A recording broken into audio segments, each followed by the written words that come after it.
screen, but Femi, if you wanted to go first.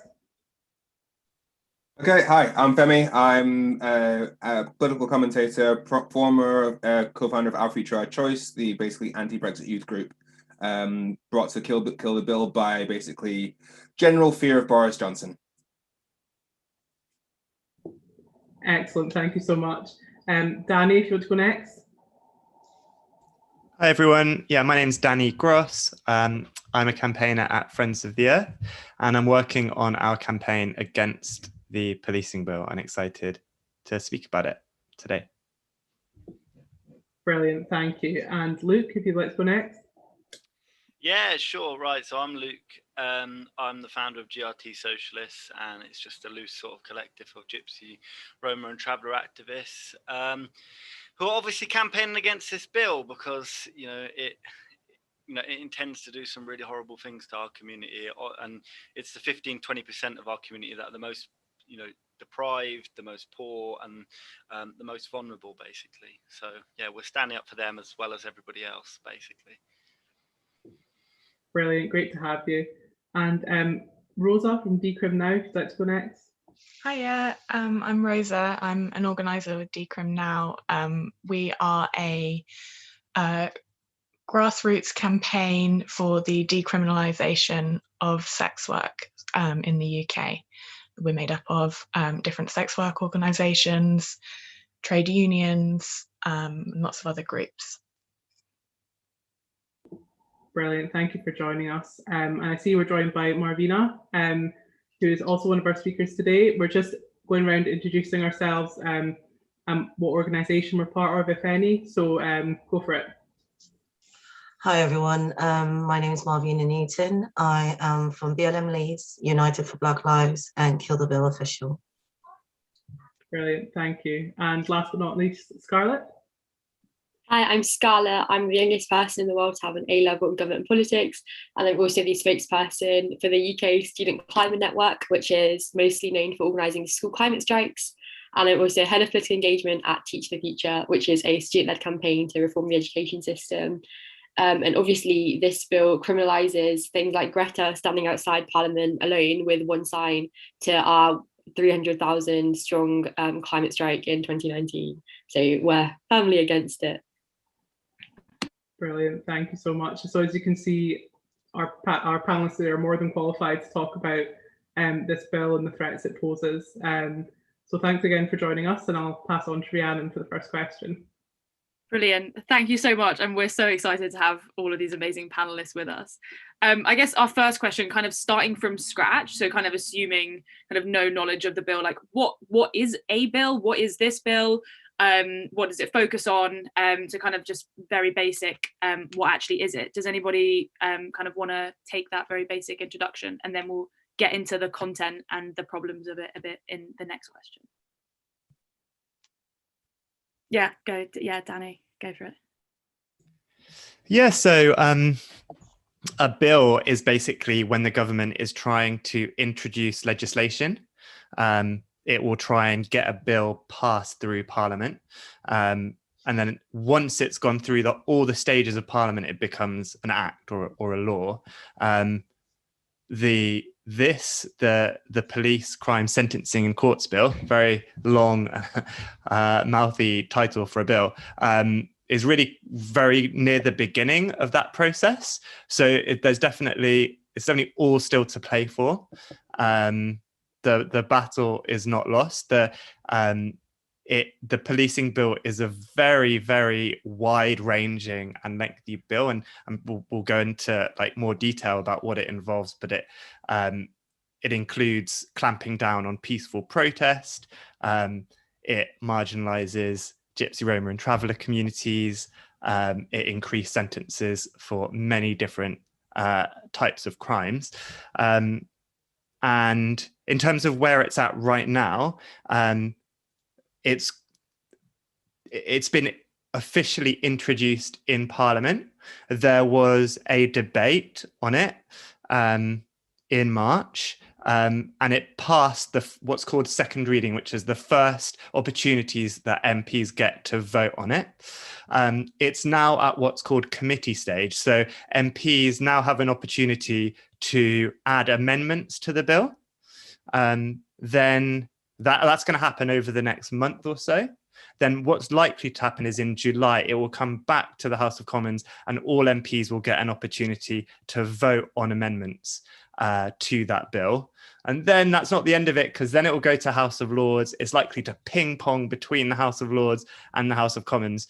So hopefully this parliamentary jargon isn't too boring. But basically, it's not over yet. It's going to be several months, likely to be several months before this bill becomes law, if it ever does become law. Brilliant. And I think kind of building on that, I think what we'll do now is we'll kind of ask each speaker to talk a bit about their area and why they're so concerned about the bill. So a bit more about kind of the content and why it's so damaging.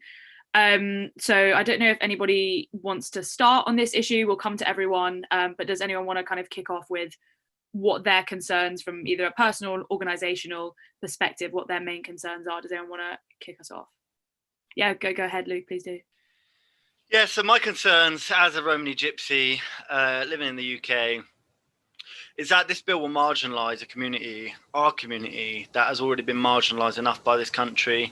We face a massive amount, a massive shortage of permanent sites, a massive shortage of transit sites, a massive shortage of negotiated stopping, which is where gypsy travellers come to an area and then the councils negotiate with them about where they can stay and where they can't stay, provide them bins, provide them toilets. Massive shortage of that. So basically, this bill is criminalising a form of homelessness. That's the truth of it. And as students for global health, it might occur to a lot of you that's probably read the literature that our community suffers from extreme health inequality in the UK. It's a real struggle to even get doctor's appointments, to get ambulances to attend gypsy sites without police escort and the rest of it, fire brigade. It's appalling out there. So that's the backdrop. Now, we live an estimated 12 years lower than the rest of the population. That's the sort of health inequality we're facing. But this bill does nothing to solve those concerns about housing, nothing to solve those concerns about healthcare, education or anything. What this bill does is it's proposing £2,500 fines for families that can't afford it. It's proposing police seizure of assets on potential on site at their discretion, if they feel that families have an intent to reside.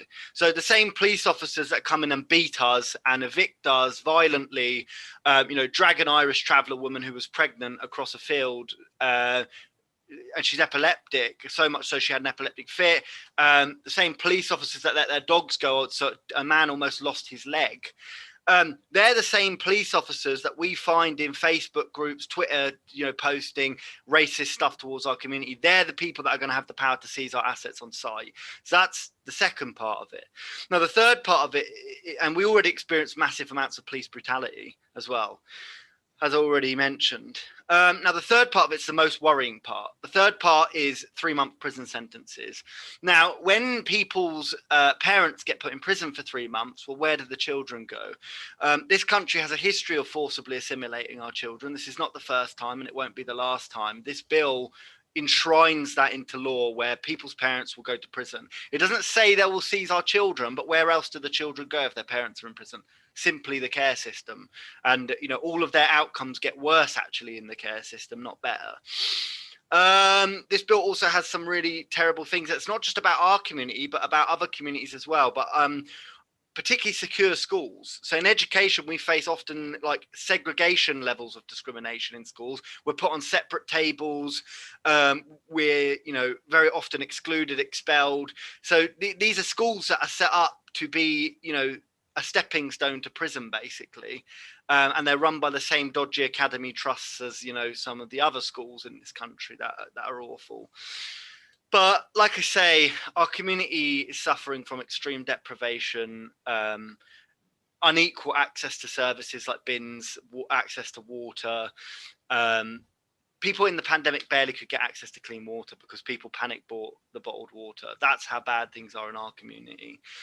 And like I say, none of these things this bill addresses. If they wanted to address the issue of unauthorised encampments, what they would do is propose more sites. What they would do is put it in the Ministry of Housing, Communities and Local Government. More sites, negotiated stopping, more transit sites, make it easier for us to access healthcare, education, work, jobs, tackle racism. If they wanted to solve our inequality, that's what they would be doing. If they wanted to solve our homelessness, that's what they'd be doing. But they're not. All they care about is bodies, putting in prisons, and using those prisons basically to funnel money to their friends, basically. So yeah, thanks for having me, and that's about it for Gypsies and Travellers, but it's looking very dire, essentially. We're looking at a massive increase of evictions overnight. We're looking at the charities that serve our community will not be able to cope with the amount of casework that is going to come off the back of this. So yeah, it's a real shame.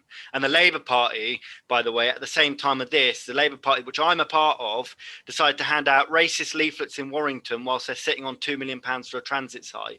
Now that's a microcosm. It's not just the Labour Party, it's all parties, but that's a microcosm of what's happening around the country. It's not our community that has the power to solve it. It's these politicians that has the power to solve it, but they can't be asked. They're causing this. Our community doesn't have the power.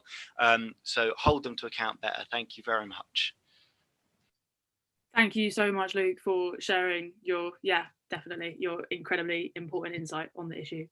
Anyone want to speak next on the relationship between their community and the bill? Please feel free to just put your hand up. Yep, Scarlett, go for it. So as Luke's already mentioned, the police crackdown bill, as it's been known because the actual title is ridiculously long, will enact measures expanding the power of the state. So from extending stop and search, which we know disproportionately impacts people of colour, to criminalising gypsy and traveller communities via targeted anti-trespass clauses. It will then inhibit our right to protest, said abuse state power, by allowing individual police officers to impose start and finish times and set noise limits at protests. So coming from a school striker perspective, police could decide that this protest has to happen after school, during school times, or during commuting times when children just can't make it. They can just take that power away from us completely.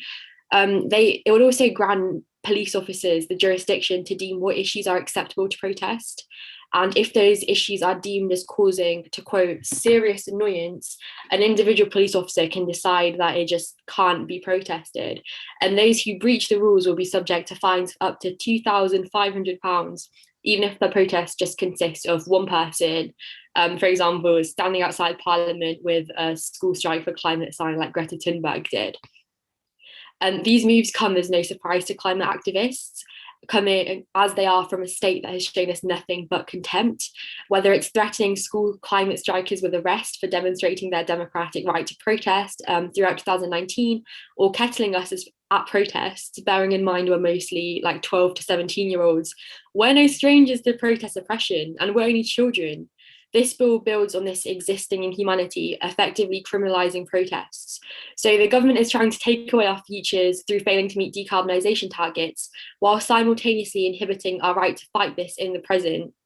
I guess what they don't realise is that we won't be frightened off by their breaches of civil liberties. But it's incredibly concerning that they're going to deem what is acceptable not acceptable to protest, especially given inherent corruption in the Met, which Luke touched on. We know that a lot of police officers are racist, they're xenophobic, they're misogynist, and all of this sorts of stuff. So why will they let us protest things that they themselves resonate with or perpetuate? And that's really concerning, and especially the start and stop time in regards to climate activists in particular. They can just choose to have our protest at times where we are at school or on the school bus or stuff like that, which is why climate activists are very against this bill. Thank you so much, Scarlett. That was a really brilliant summary of how it's going to affect you. And I can see that, Rosa, you're unmuted, and I won't have been able to see you if you've been raising your hand. So would you like to go next? Yeah, I can go next. So Decrim Now, we oppose the bill because we are aware that more police powers is not a good thing. We stand in solidarity with travelling communities and with people of colour and Black people who are more likely to be targeted by this bill. But there is a specific amendment that threatens to be added on to the bill.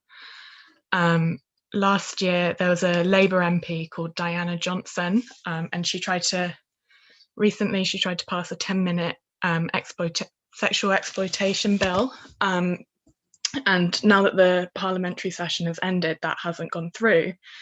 So instead, she's trying to tack it onto the PCSC bill and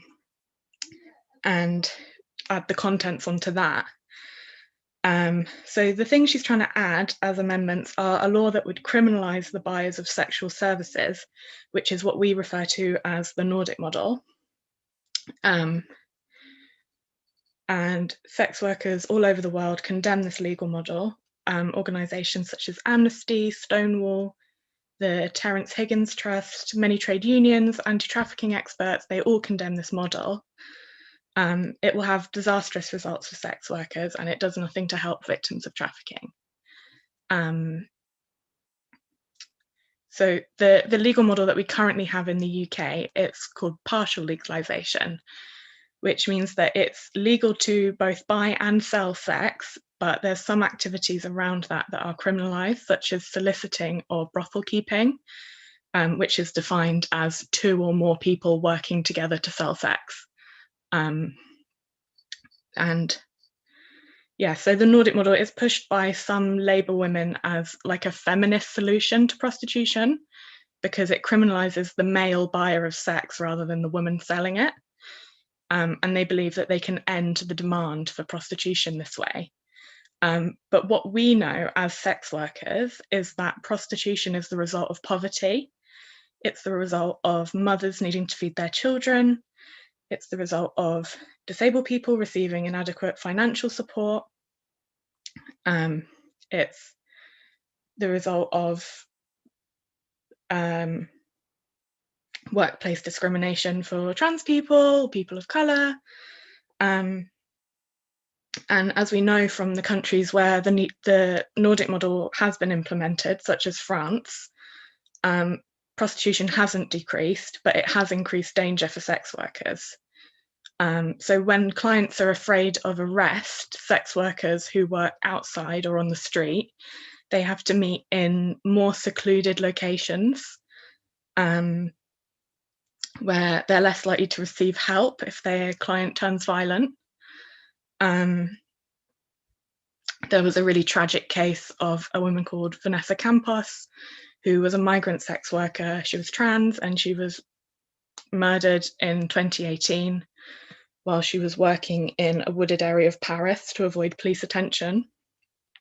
And for indoor sex workers, risk of arrest is it's a deterrent for clients to provide personal information that could hold them accountable if they cause harm to the sex worker. So obviously, if it's illegal to buy sex, a client is much less likely to hand over identifying information to a worker. And the foster-sester type laws I mentioned earlier, they're laws that are to do with criminalising sex workers online. The foster-sester, that's the name of the laws that were implemented in the US by the Trump administration,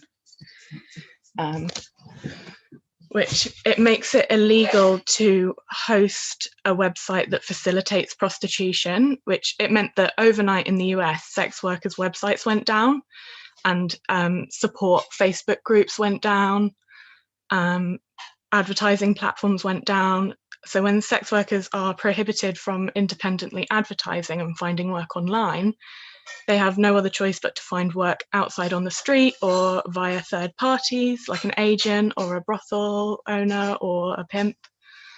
And when the legislation actually passed in the US, there were reports of sex workers receiving texts from previous abusive managers asking them if they wanted to come back. So this legislation, it actually makes sex work less safe. It exposes sex workers to increased violence and exploitation. And it's always the most marginalised sex workers that these laws endanger. And that's the amendments that Diana Johnson wants to just tack onto this PCSC bill instead of condemning it.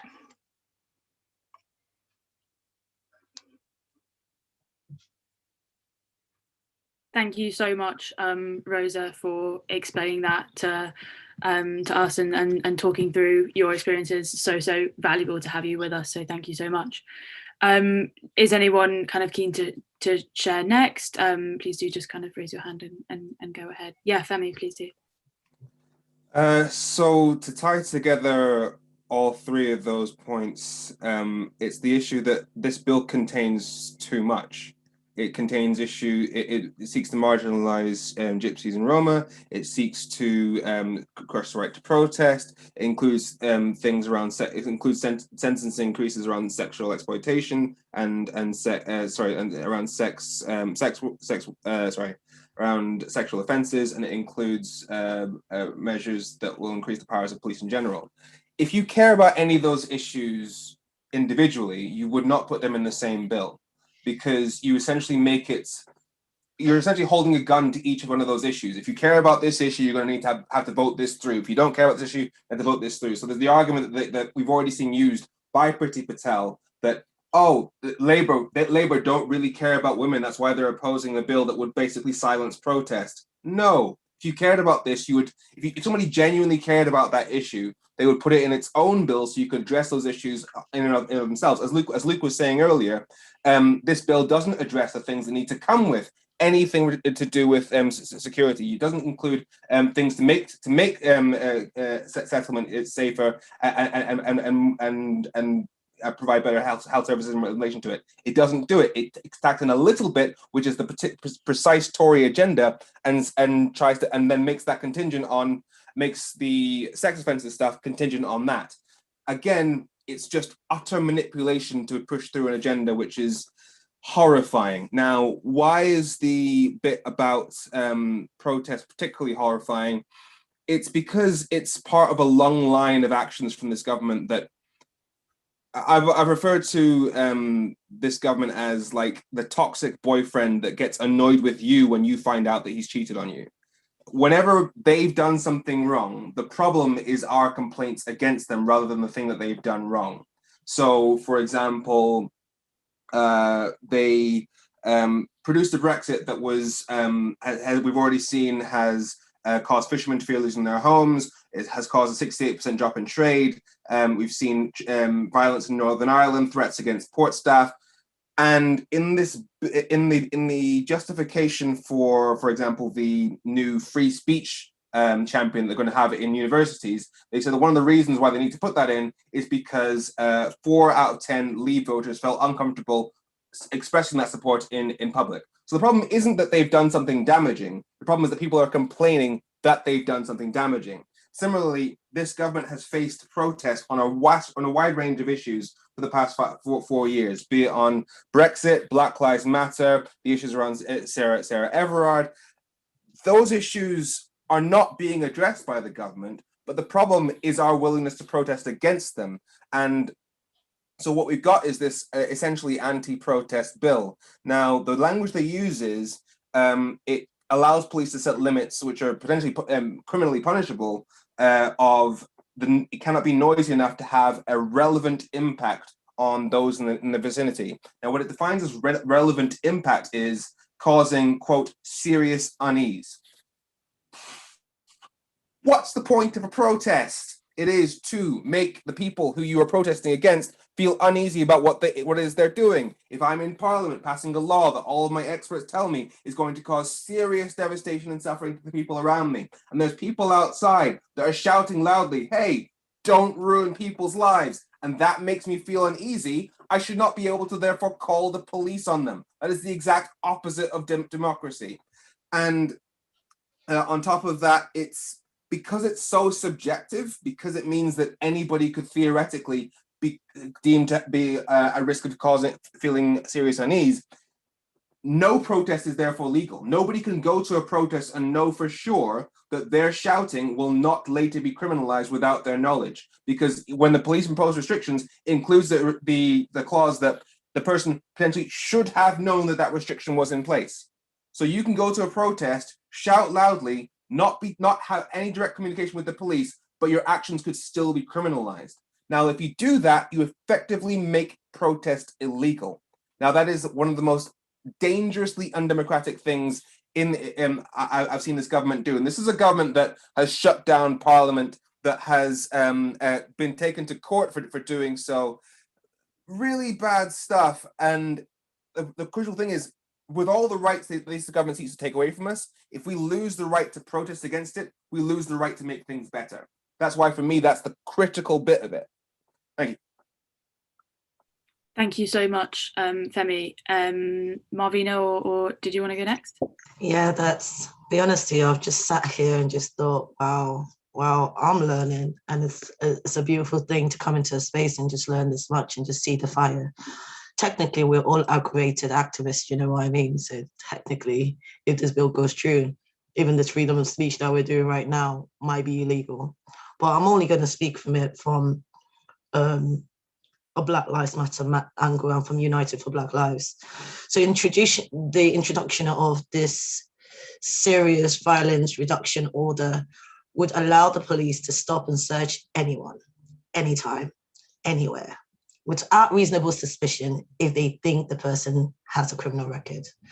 Black and brown people are more likely to suffer disproportionately from this. And when we then look at the fact that Black people are already 9 times more likely to be stopped and searched than their white counterpart, brown and other racial groups are 4 times more likely, this bill is definitely going to increase the contact with criminal justice system that already disproportionately sentences Black and brown people.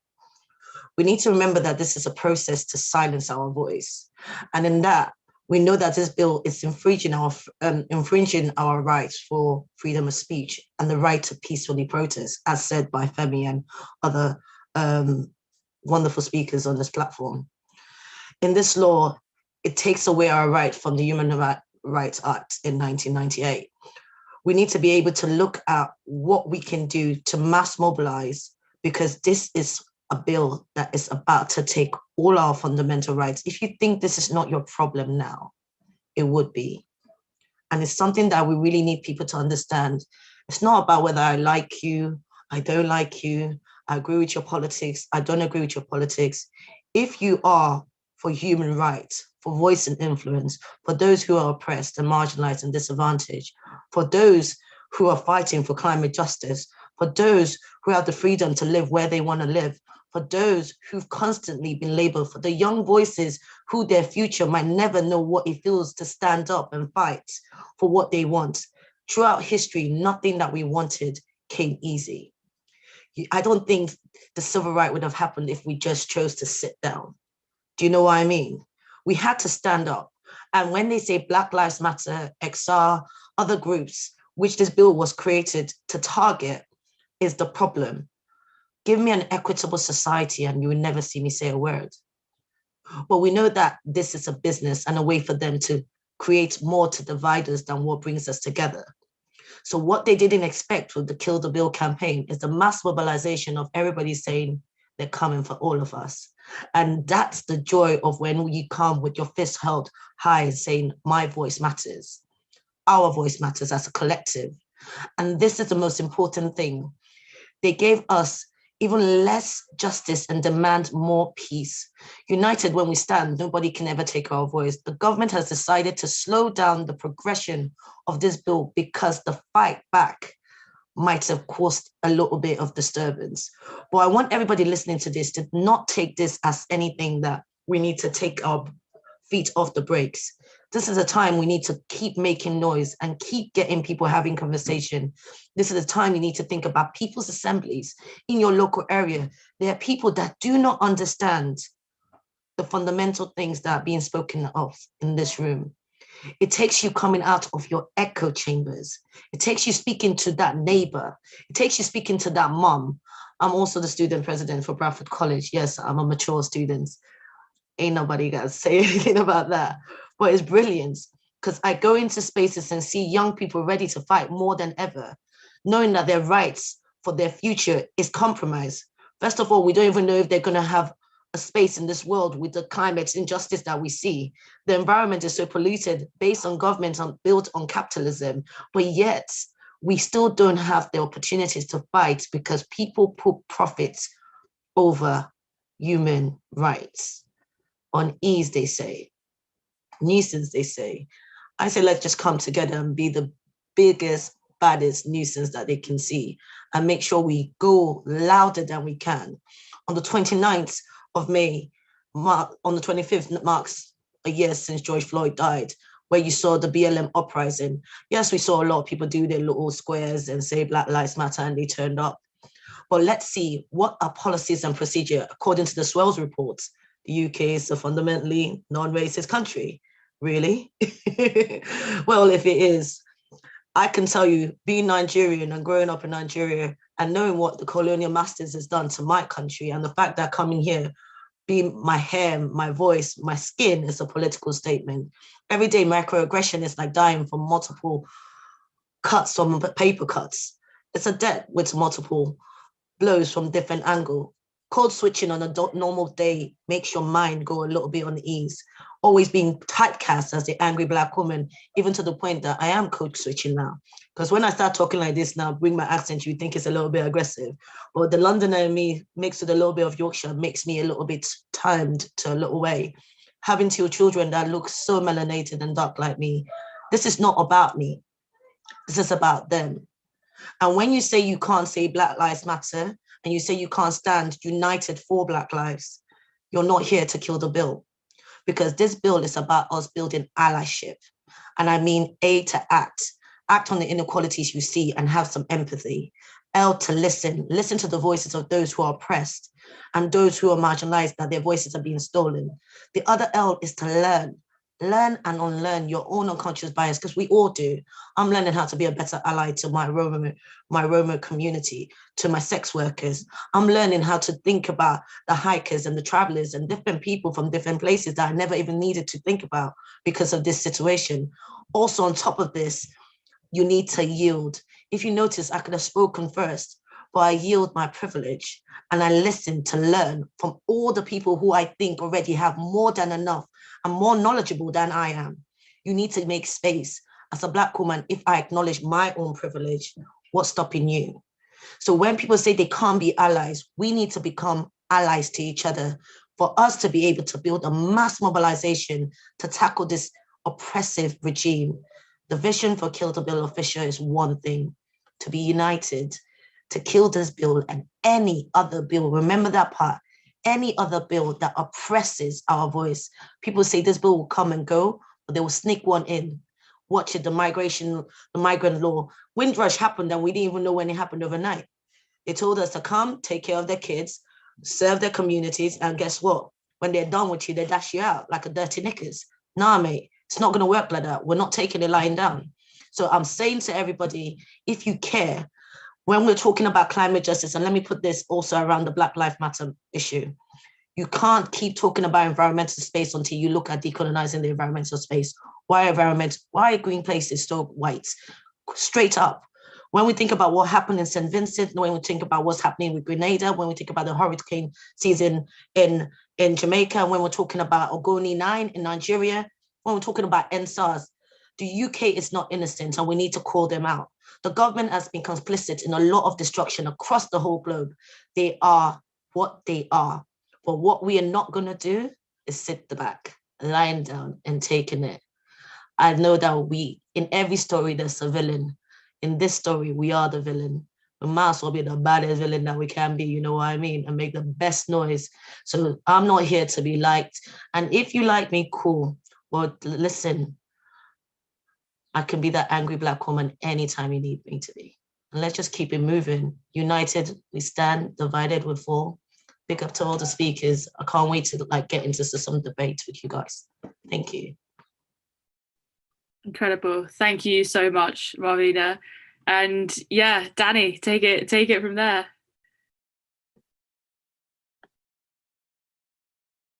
if you're able to. Can you unmute yourself? Sorry, I've just unmuted myself. That was a hard act to follow.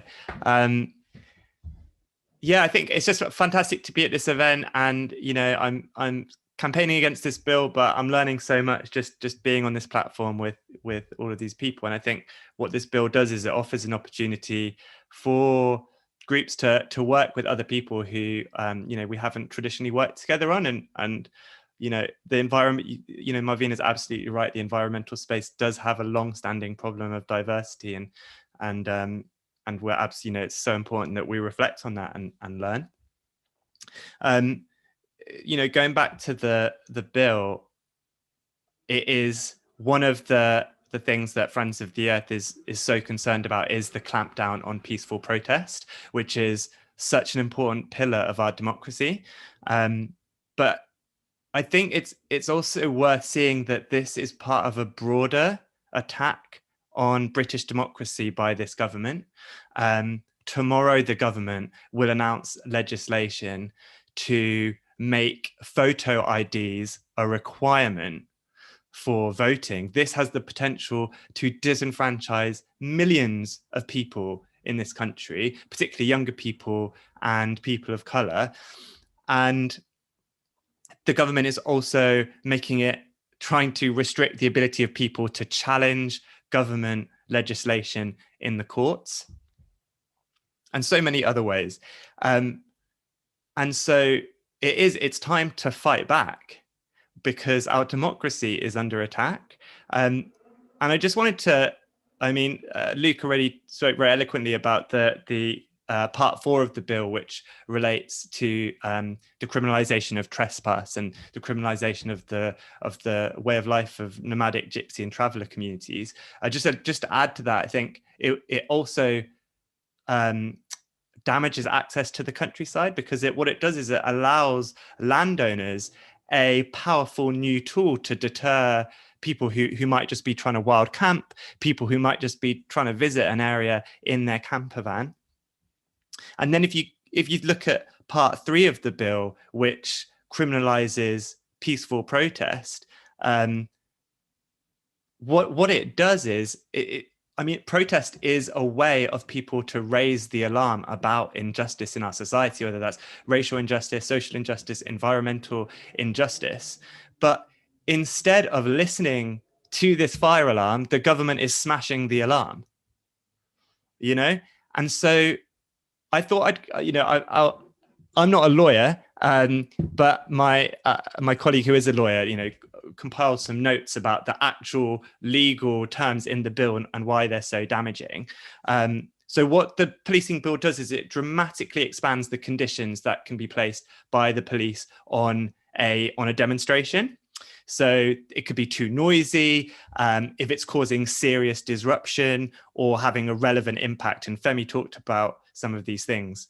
But the point of a protest, if, for example, if you are protesting an oil company who is destroying the planet, it is very likely that your protest is going to be noisy and cause disruption. That is the entire point of it. And if you look at any protest movement almost any protest movement that's been successful in history, whether it's the LGBT movement or the suffragette movement or disability rights movement, they've been disruptive, they've been noisy, and that's been a crucial part of like winning positive change.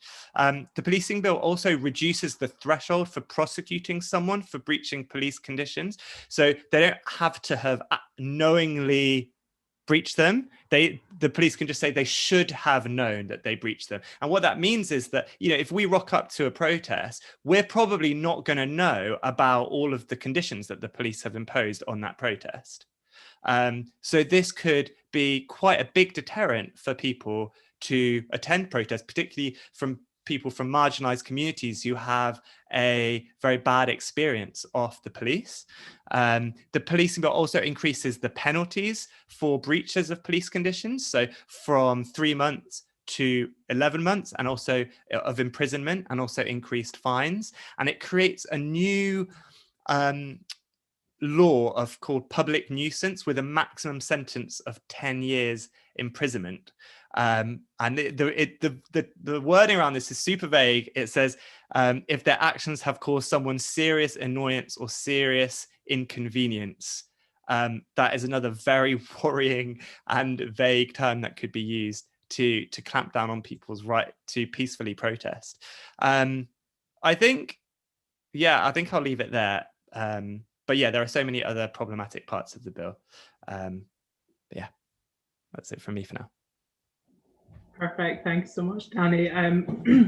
So I think for the next question, we'll jump off Marvina's point about taking action and ask a bit of an action-oriented question, and that is, how are you or your organisation organising against the bill, and how can people get involved with that? And that's another question for everyone. So whoever just wants to volunteer to go first, go for it.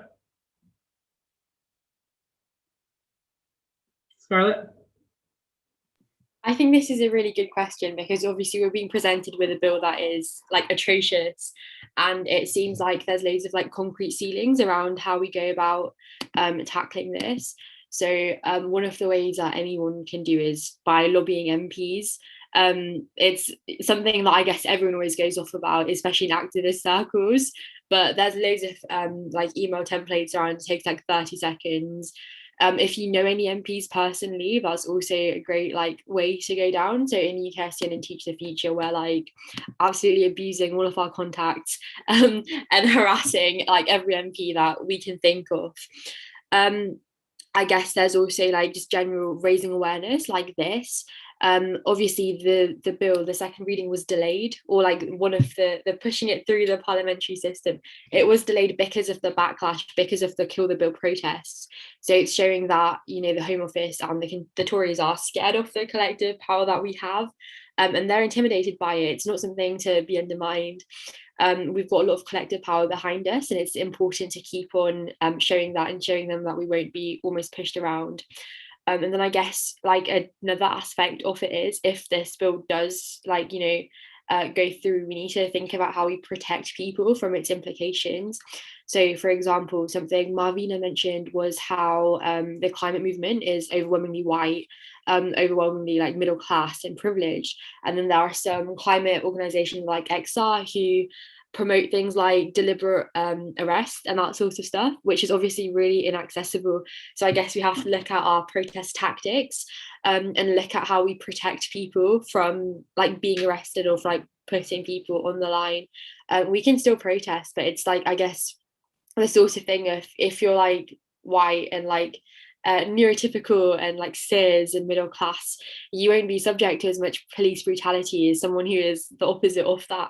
So like if a police officer approaches you, maybe like you can go and deal with that, because you'll be let off a lot lightly than someone who is. And like questions like that, thinking about like what is the right way to organize. So again, using XR as an example, XR had the weird like Malthusian protest last week, where they were like trying to protest overpopulation or something, and they were doing one person roadblocks. Obviously like the white middle class people who were doing that got let off, but if they were not any of those things, they wouldn't be. So thinking about if protests are like necessary, there's always strength in numbers, making sure that there's people with you, that's also important.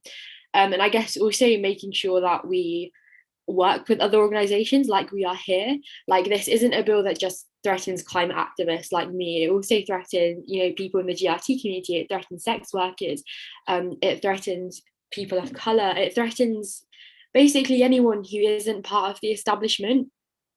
And I think that we really need to recognise that one of the ways this bill also works is by dividing us. By making it so broad, it's trying to appeal to like people who are maybe like swerfs, or they're like anti as kids skiving school or that sort of stuff, in order to be a blanket like opposition to all of us. I guess we need to like ensure that we're acknowledging that this is more important than any like minor inconvenience you have, or like minor weird like oppressive viewpoint you have, because this will ultimately affect everybody's civil liberties. We need to ensure we put aside any prejudice we have and work together with everybody to continue like our persisting people power. Like Danny mentioned, democracy means power of the people. That's its literal translation. So continuing organizing, continuing working with each other, making sure that this is intersectional and includes everybody who's directly affected by the bill. especially those who are like more typically marginalized from organizing spaces, like sex workers and people in the GRT community especially. And that we also ensure that we're not like chucking those who are less privileged in the firing line of being like more impacted by police and that sort of stuff. Brilliant, thank you so much, Scarlett. Don't know if anyone in particular wants to go next on the point. Marvina, I see you're on mute. Yeah, no, Scarlett, I swear to God, it made me like, I just want to send my love to you right now, and I wish I had the fire that you had when I was younger. I feel like I would have done some more things. So I pray my daughter gets to that fire. You know, she's got a couple of years, so hopefully she gets there. But I love the fact that you talked about protesting, and I call it protesting while Black. It's actually a thing. Sometimes I watch my allies and I'm just like, damn, oh my gosh. You know, when you just see them, they're just doing stuff. They just stand in the middle of the street. I'm like, people will just run me down. Like, going to prison and getting arrested is never my option when I'm going on the streets. I literally need to get home safe, hopefully to my children. You see, like the fact that you can see Jeremy Corbyn, like, you know, arrested during apartheid and still becoming the leader of the Labour Party. That would not happen if you're Black. It would not. Career options gone. Or something we've been doing with Kill the Bill Fisher and United for Black Life, we actually got a Black Allies Network. So when we organize protests and we've got marginalized and disadvantaged groups coming down, something practical we do is making sure we have a buddy system. So depending on the activists, you're given a couple of buddies who are Black allies. That means they've chosen to be arrestables. If things calm down, they would literally create a distraction, you duck out. Hopefully you can run. In my case, I've got bad knees, so I don't know about that. So I need a little bit more cushion around that. But what that means is that we all then have to work together. That means from the time you get to the train station, if you're coming from outside a certain location, you've got your buddies meeting you at the location. Your buddies are around you throughout the event till the time you speak and you're walking back to the station. That's what we need to do. That's what people need to do. This is why Black allyship or allyship of any form. That means also when you're organizing your protest, can I encourage people to make it family and children friendly? You know why? Because we definitely want to empower the next generation to know that this is about them too. So, and you also need to make it disability friendly. You also need to think about anxiety. There's a lot of thinking process to make sure you think about who can stand in the back based on the noise level in case of the anxiety or if they need any help. You need to think about stair-free access. You also need to think about pavements, or you need to think about your BSL interpreters, always looking at that intersectionality. So 4 things I want everyone to think about when you're organizing and trying to get things done. Is it intersectional? And I know it's the word that everybody wants to use now to act woke. Don't do it. Actually practice it. Is it international? Are you looking at the fact of what you're doing here and the impact, like what's happening in Colombia, what's happening in various parts of the world? Is it intergenerational? If you notice all your speakers are old people, then it's a problem. If you notice they're just young people, that's the problem. Make sure it's intergenerational in one way or another. Also, make it creative. Let's make noise. Let's bring the culture. Let's bring the vibes. That brings a de-escalation angle. And one thing I would say is don't use the words peaceful and non-peaceful protest, because we're not going to pit ourselves against each other. Different people have to use different tactics to get the same result that we are all working for. And we are going to stand united no matter what. You know, you got different, in your family, you know, there are different certain people that you just think like, wow, you're being a little bit extra. But we can say it indoors, you don't say it publicly. Also, on top of that, do call out people. Hear this part. When you know someone is going to be problematic to the movement, call them out. Because one person's sin can actually affect everybody's good work. So remember, you need to safeguard your protesters. You need to enhance the voices of those that are marginalized. You need to make sure you're not being tokenistic when you're picking your speakers. You're going beyond the call of duty to encourage those things to be done. And also, Another thing you need to think about is who is missing out of the conversation. And I noticed that we keep speaking to each other. We keep talking about coalition. We keep talking about, it's not about big people talking all the time. It's about who are the small voices that don't have the platform to be in spaces like this? And how are you going to work to amplify those voices? So let's talk about the migrant organization, the refugee and asylum seekers who are scared that if they even come on these podiums or in the spaces, they will lose their rights. Let's talk about those people that do definitely, the older generation who have fought for us to actually be here. And let's acknowledge them. And let's teach people to be politically aware. For those people that say they don't do politics, even the water you drink is political. So we all do politics. So let's now start making it normal to do that. So with United for Black Lives, we are creating a coalition for a lot of Black-led organizations to join up, but we're also creating our Black Allies Network. So we definitely need to get more people to join up as Black allies. There are going to be some training on the 20th of May around you organizing your own People's Assembly. There is going to be a challenge. So we started this challenge where, you remember when everybody during lockdown, everyone had the rainbows on their windows, you know, clapping for NHS. I don't know about you. I want to see Black Lives Matter signs on your window. I want to know when I'm walking down the street, if things go bad, I can look and see that this person is my ally. Or you just need to say, I'm an ally on your window. If you don't want to say Black Lives Matter because you know you're in an area, well, I'm one of the only Black people on my streets, and my neighbors sometimes tell me to go back to where I came from, and I'm like, dagnum heat way. So if you say that, I really don't care. And racism for me at the moment, you need to call it out when you see it happens in your school. Can we get people to start decolonizing their education in their schools, in their community, in their movements, in the work they do? And when we talk about Black, trans, LGBT plus communities, can we see how we can amplify their voices? I'm not perfect. I probably get things wrong all the time. But if I do something wrong, call me, tell me, and get me to improve. Let's have conversations. The smear campaigns on Black women during movements, getting erased from movements is ridiculous. Let's make sure that we support, amplify, and celebrate the Black voices when we get them. Thank you so much, Marvina. Femi and Rosa, I saw sort of both of you unmuting a bit during that, so I don't know if either of you wants to go next. Go for it. Hi.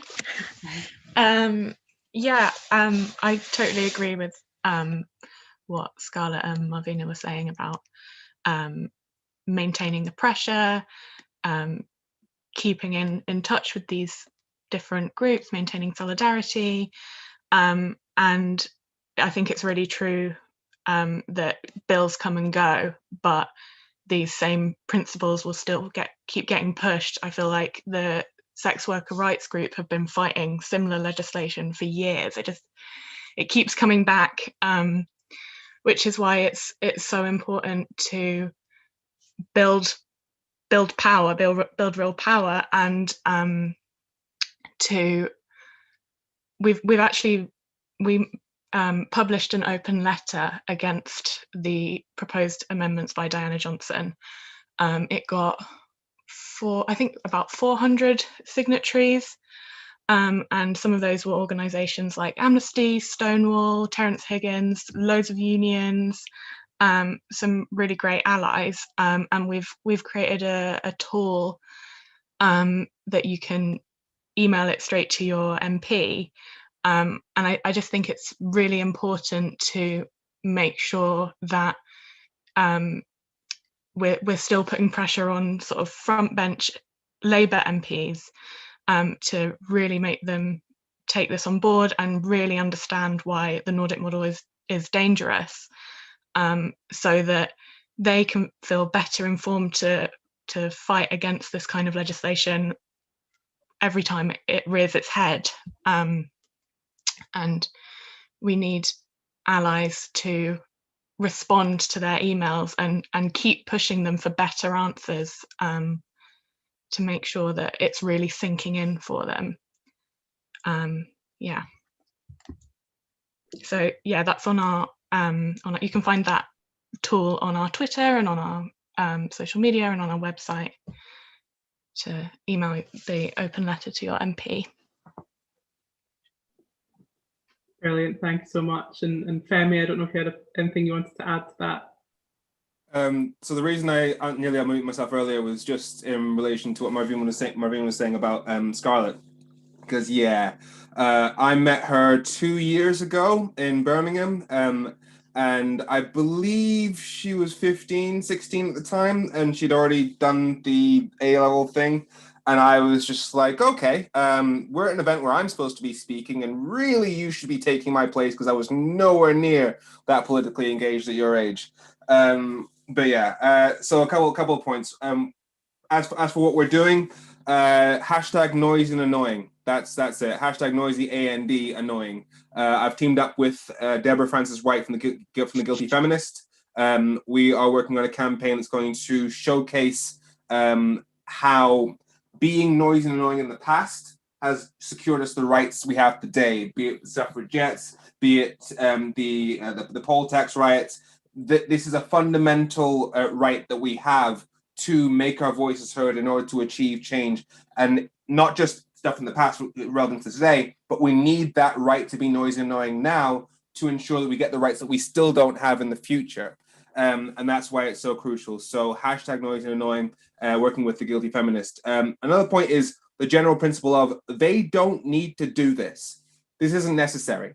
Nobody can watch a Patsy, I forget her second name, but the woman who had a mask on, was thrown to the ground at the Sarah Everard vigil when she was protesting against the alleged violence against a woman by a Metropolitan Police officer, get thrown to the ground while she was doing that by a Metropolitan Police officer, and think the police need more powers. And the messed up thing is, on the website on the government website for this bill, one of the justifications they used was the fact that people were violent against police at the Black Lives Matter protests. I'm sorry, no, that doesn't mean that that doesn't mean you have to silence protests. B, I'm pretty sure punching police in the face is already illegal. That I don't need a bill that silences my protest to stop me from committing arson and fire in police stations. So they're using, but what they're doing is they're weaponizing the way the public feels when they see protests riots that are like that, to try and silence all protests. And now that's why I'll avoid using the terms peaceful and non-peaceful. Attacks on police, things that are seen to be violent, we have to avoid these as much as we possibly can.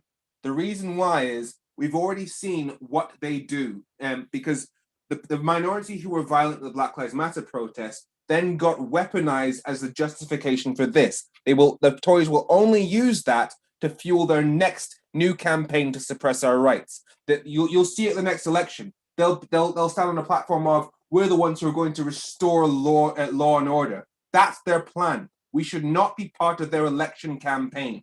So, because if you think about what actually will bring more people on our side to crush this bill, is it going to be the pictures of rioters setting fire to police vans, or is it going to be people who are being peaceful yet still being arrested by police or thrown to the ground in the way Patsy was? The more peaceful we are, the more powerful we are. And again, in relation to the wider context of this bill, it's just an onslaught of anti-democratic actions by this government, from shutting down Parliament to the fact that they're now looking to introduce voter ID cards, but they're also looking to make it so that the mayoral races, the elections for mayor, aren't done by the preferential system where you get two choices and therefore you make sure that at least the person at the end is somebody that most people sort of approved. They want to change that to first past the post, which is already the most undemocratic thing about our country. And and some of you, if you follow me, you know that I'm part of a campaign to get proportional representation, because right now, if the Tories get 40%, Labour gets 30%, Greens get 30%, in any constituency, you'll have a right-wing Tory MP, even though the majority voted for left-wing parties. If that happened in every constituency, you'd have 100% of MPs being Tory, even though 60% vote for left-wing parties. Our system is broken. The only other country that uses this system is in Europe is Belarus, also known as Europe's last dictatorship. So we already have a government that has massively suppressed the voices of criticism via the electoral system, yet still seeking to further suppress our voices via this bill. Now, as for moving forward, we have time. There's still in committee stage. It's going to go to the House of Lords. So the pressure needs to be on MPs in their constituencies. So we need to get everybody to write to their local MP, to tag their local MP, and to put messages on Twitter that tag their local MPs saying hashtag noisy and annoying, so that they feel that pressure from where they are in terms of getting elected again. Thank you. Thank you very much, Femi. Luke or Danny, I don't know if either of you want to come in. Yeah, Dan, Luke, go for it. Yeah, so I just wanted to say, look, electoral politics has its uses, right? But it is not the be all and end all of everything, right? We can fight this bill. You know, there's enough of us. We don't need a majority of this country to bring this bill down. You don't actually need that many people. If all the unions got out on the streets tomorrow, if we all got out on the streets, every marginalized group, everybody who's affected by this bill, everybody who cares about this bill, we could bring this country to a standstill. Right, let alone bring this bill to a standstill. So let's just remember that for one. Number two is, I would say, to back that up, get out on the streets, because the thing is, right, people from my community were often like, you know, look upon that and, you know, we just wouldn't do it, right? Well, I've been out on the streets with Sisters Uncut. I've been out on the streets with Kill the Bill. And I tell you what, it's the safest place I've ever felt in my entire time, ever in London, ever anywhere. There's police officers ready to go get people, right? I've never felt safer. I've never felt better friendship, better solidarity, people looking out for each other. You never find it. It's the most human sort of, it's hard to explain. It's like a, you know, I don't know. It's just an unbelievable experience. Everybody's accepting of each other. Everybody looks out for each other. It doesn't matter whether you're a sex worker, whether you're trans, black, you know, South Asian, any community, disabled, literally, we will look out for you and you look out for us, and we're in this together. But look, writing a letter to your MP is great. Do that as well. But, you know, the main thing is take direct action. Let's take this in our own hands. Let's not have these MPs try and save us, because, you know, half of the reason why we're here is because these people got us into this mess. So only we can get ourselves out of it. I saw a little question about, you know, how can we in devolved nations, you know, support us? Well, also get on the streets, right? Just say, look, you know, this might not affect us here, but look, if Scottish independence or anything like that comes along, you bet your bottom dollar this will be shipped out to Scotland overnight, and they'll be battering Scottish independence people. They'll be battering Welsh independence people. They'll be battering, you know, Welsh left-wingers or whatever it is. Right, they could ship this out to you overnight with the use of force. They don't care about devolved nations. They want rid of them anyway, frankly. And when we get Labour politicians stand up and go, yeah, but the Human Rights Act will protect us. Well, this is a Home Secretary that has said she wants to repeal that. So the Human Rights Act isn't going to protect us if they're trying to repeal it, right? So you just need to be really careful about, you know, putting too much emphasis on politicians saving us, because, yeah, they have their place, but we are the real people power. We can change this. And like I say, 2 or 3 million people can bring this country, you know, to a standstill, let alone just on the streets peacefully protesting or whatever. We didn't have those numbers, and we've already delayed the bill. So, you know, if we're all out together, they can't stop us. They physically can't stop us. And, you know, when it comes to calling out people that are violent or whatever, right, they don't care whether you're peaceful, violent or whatever. Do you know the reason why they're bringing in these bills? They're bringing in these bills because we're in a gilded age right now. We're not going to have billionaires in the next year. We're going to have trillionaires. And the truth is, massive inequality is coming.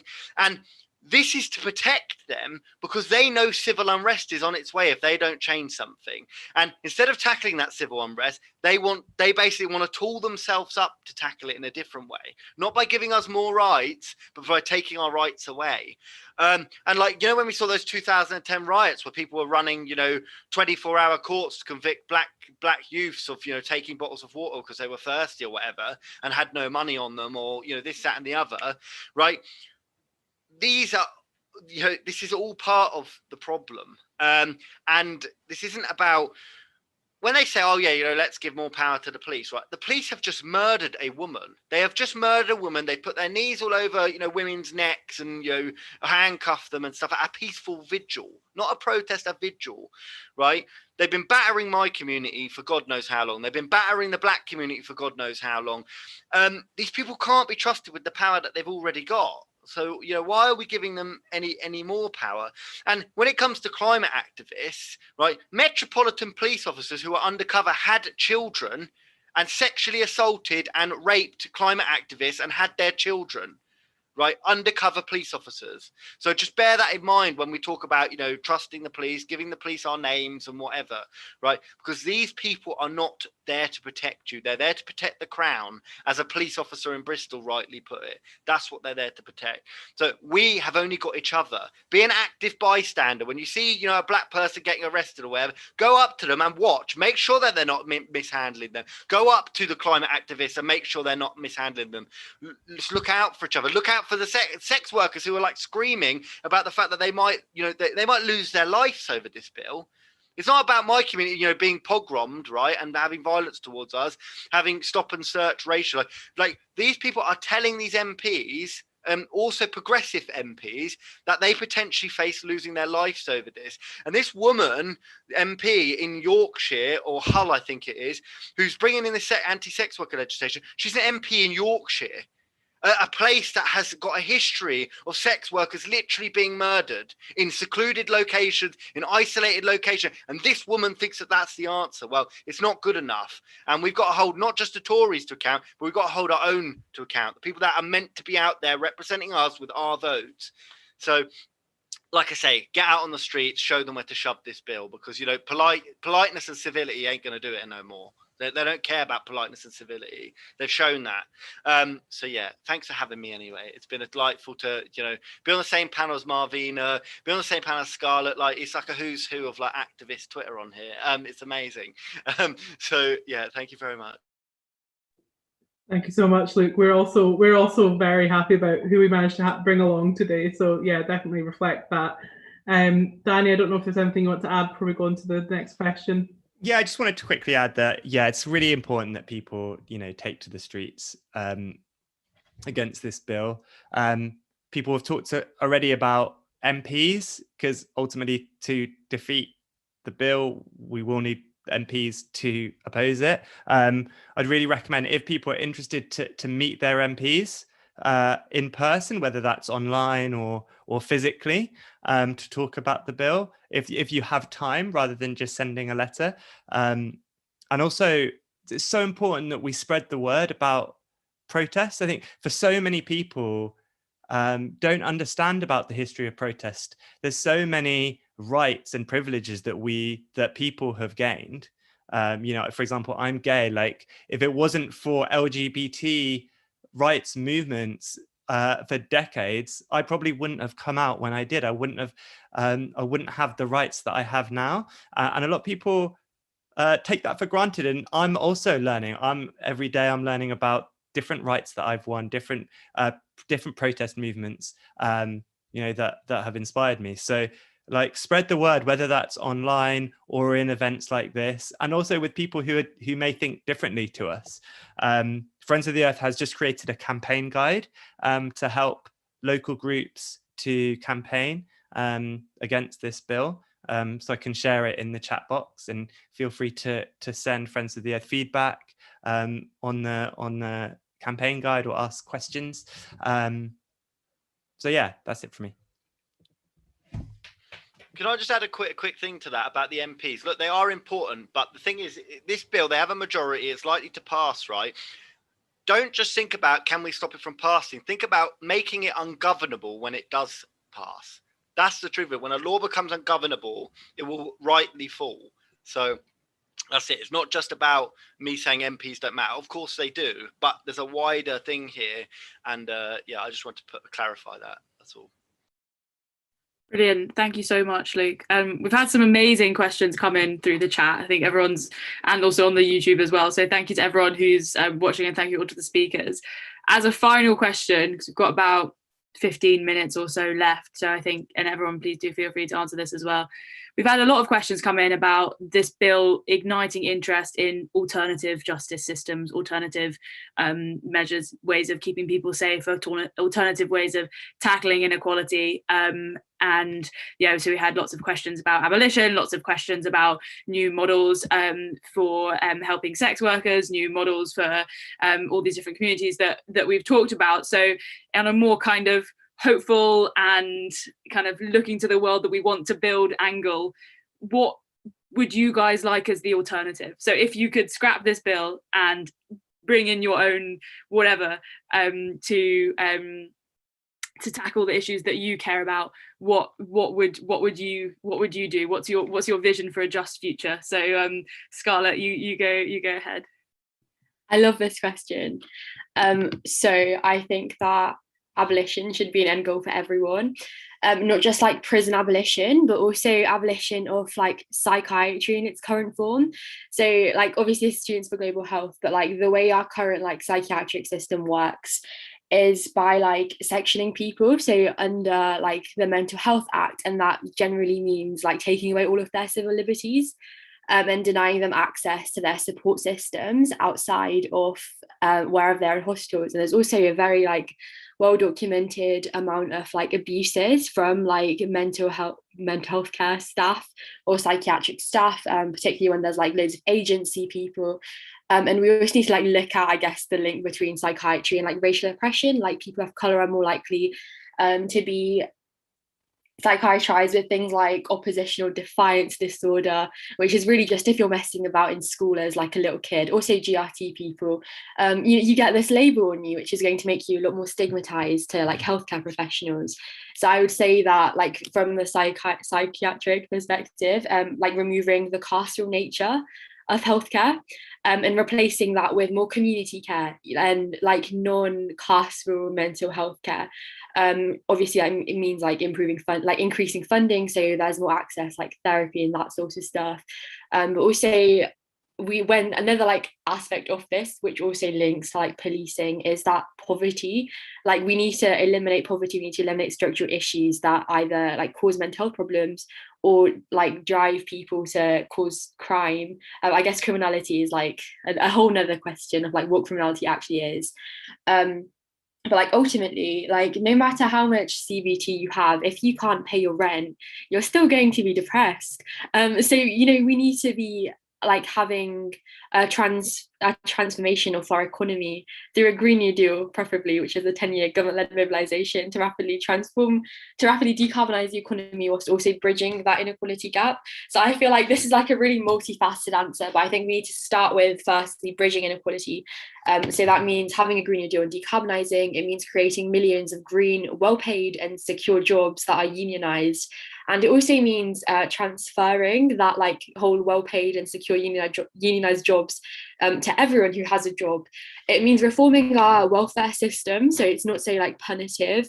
And it means transforming the way disabled people's lives are also. Like lots of disabled people don't have enough like money to live, and they're also like forced to go to job centres. They have to go through these really like strenuous assessments to prove how disabled they are, and a stranger has to determine, you know, how much they're suffering in 30 minutes of first meeting them. You know, that's not an okay system. We need to transform how disabled people are treated. We need to make things more accessible. So we need, I think personally, we need free public transport. So currently 95% of cars go unused in the UK, and we pay pay 3 times as much of our salary on public transport as our European neighbours. So what we need is, nationalised, efficient and free public transport, trains, providing electric cars to disabled people who can't use public transport, even if it is made to be more accessible. I think that will start improving a lot of the problems we have with criminality, as well as changing our education system. No more exclusions, for example. We know that exclusions disproportionately impact people of colour, GRT people, particularly the Black and GRT students. They're a lot more disproportionately excluded.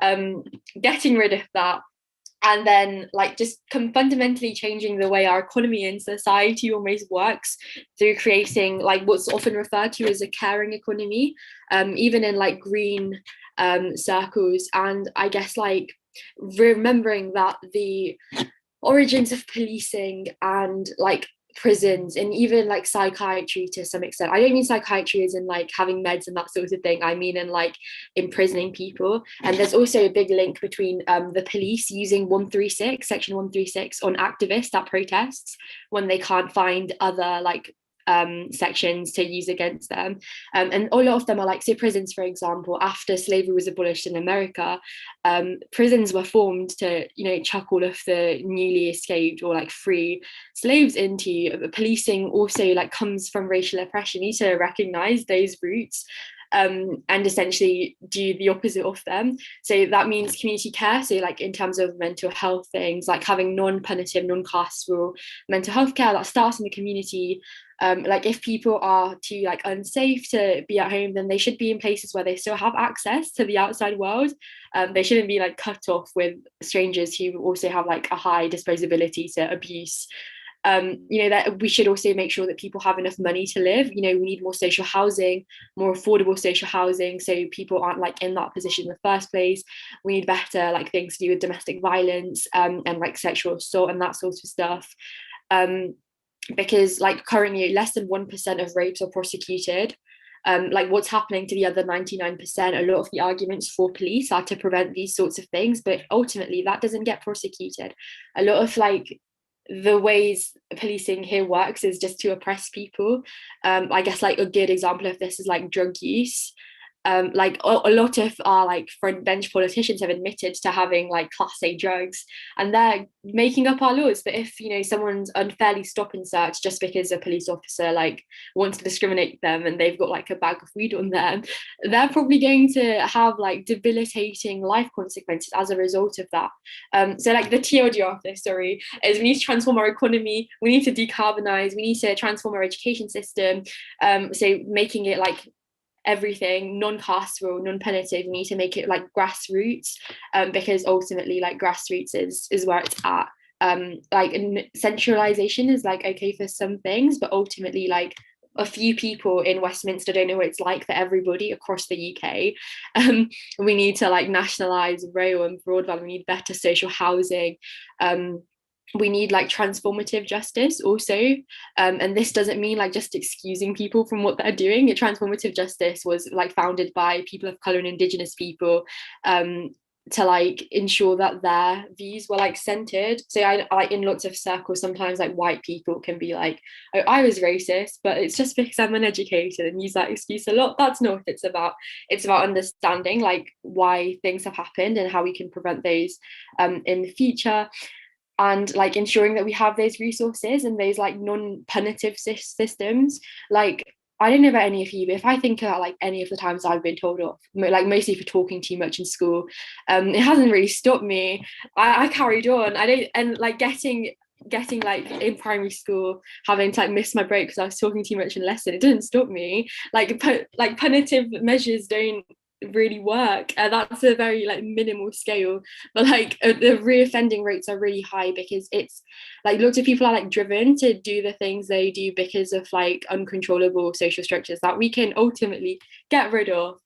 So Green New Deal, better funding, abolish prisons, abolish policing, instead have better community care, have better community accountability structures, think about why people are committing crime and remove those things.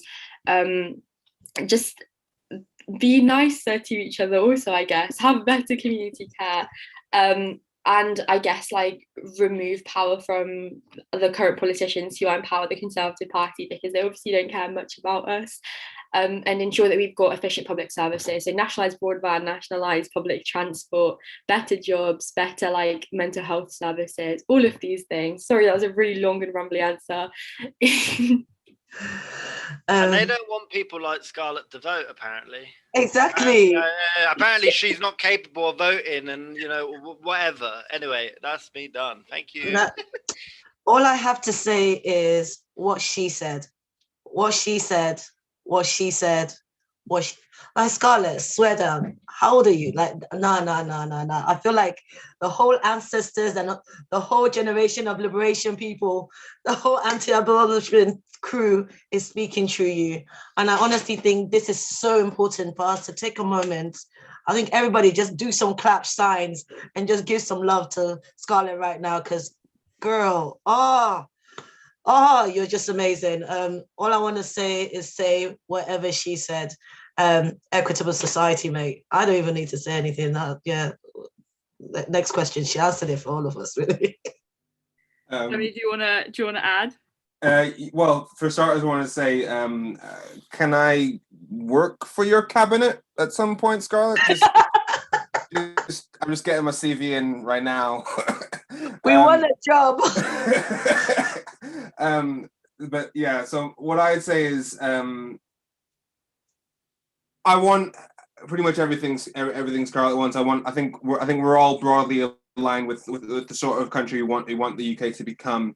However, the barrier to getting that is the fact that the Conservatives are still in power. It is that simple. They will not deliver any of the things that we need to happen whilst they're there, because it simply goes against everything they stand for. And often, because the Conservatives have been in power for so long, we feel this defeatist. We feel defeated. We feel there's no hope, but there really is hope. Lots of it. If you look at every election since the Second World War, other than 3 elections, that's the 2015 election, the 1958 election, 1955 election, other than those 3 elections since the Second World War, the majority of this country has voted for the Lib Dems, the Greens, the SNP, and Labour. So those parties, left, centre, blah, blah, blah, not Tory, they've had the majority of the vote. That is where public opinion has always been.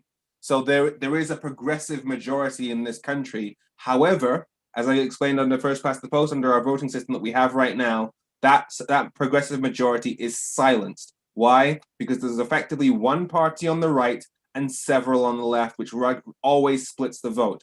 So the only way out of this, the only way to get to that better future is via an electoral reform. Now, we didn't have that opportunity in 2011. That referendum was on alternative vote. We basically get 2 votes, two choices. It's not a proportional system. We need proportional representation. How do you get that? If Labour commits to delivering proportional representation within 12 months of taking office, then every traditional Lib Dem or Green voter in England will know that if they vote for Labour, it will make all future votes for the Lib Dems and Greens actually count in all future elections. So there can be an electoral pact between those parties. If that happens, the progressive majority will be directed to the same party in every constituency. You will get a coalition led by Labour with some Greens, some SNP, some Lib Dems, some Plaid, and then deliver proportional representation. As I said, the majority votes progressive in all these elections. So you will effectively lock the Tories out of Downing Street for good.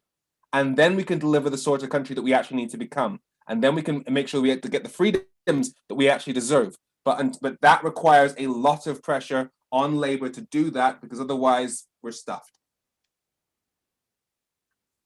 Brilliant. Thank you so much, Femi, as well, for bringing that to the table. So it's gone 8 o'clock, but I love hearing you all speak. So does anyone want to add anything? Because I'm definitely not going to stop you from adding anything if you do. No, just thank you to everyone that came today, all the speakers. You were phenomenal. Thank you for having us in this space.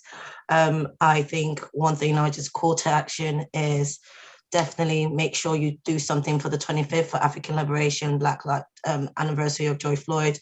Also ensure that there's Free City Under campaign on the 23rd for United for Black Lives, and then there's a mass mobilization on the 29th. Please get involved. The aim is, irregardless, we want everybody to come involved, and let's mass mobilize and create the biggest action that we can see, and try and be the best ally you can. Look at ways to protect those who are more vulnerable in spaces, include their voices, find whatever way in activism you want to use to engage this. Sending much love. Let's make sure we decolonize the economy, decolonize the curriculum, and just make sure, just as Scarlett said, whatever she said, let's do that. And thank you, Femi. Thank you, Danny. Thank you, Luke. Thank you, Rose. Scarlett, biggest fan. I feel like when I grow older, I want to just be like you. That's how much, and that's how I'm going to leave the space. Thank you so much, guys. Take care. Brilliant. Thank you so much, Marvina. And just to end, I've just had a message from Rosa saying, can she talk about alternative models of sex work? I think that'll be a brilliant one to end on. So Rosa, if you want to give the last word. Yeah, I just wanted to answer that question about what are the alternatives to the Nordic model for sex work. The sex worker rights movement is a global movement, and all over the world, sex workers want decriminalization, full decriminalization. And we often look towards the New Zealand model, which is full decriminalization. We need strong unions, trade unions, and there's been a few cases in New Zealand where sex workers who work in a brothel have been able to take their boss to court for sexual harassment and things like that, because they're just like any other worker. They have all the same rights as any other worker. We actually have been, the United Voices of the World Union, the UVW Union, has a sex workers branch, and they've had some incredible wins for workers in strip clubs. They've managed to gain worker status and have won back holiday pay for years. And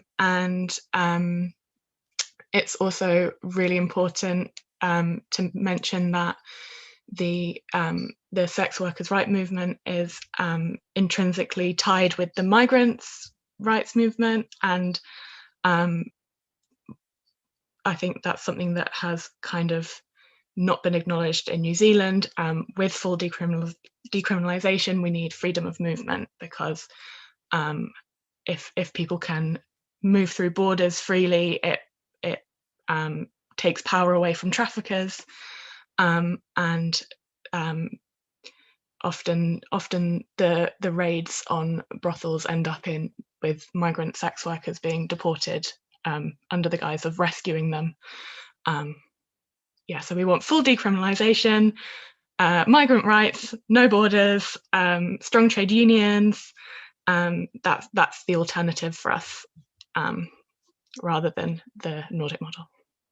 Brilliant. Thank you so much, everyone, for sharing your experiences of the bill and why it's so important for us to mass mobilize against it, and also your incredible visions for collective liberation. So thank you so much to our speakers. This is going to be on YouTube, people to watch afterwards. All the notes, so all the resources are going to be in the show notes. So thank you so much again, and yeah, see you in the streets and in the emails and on Twitter and everywhere.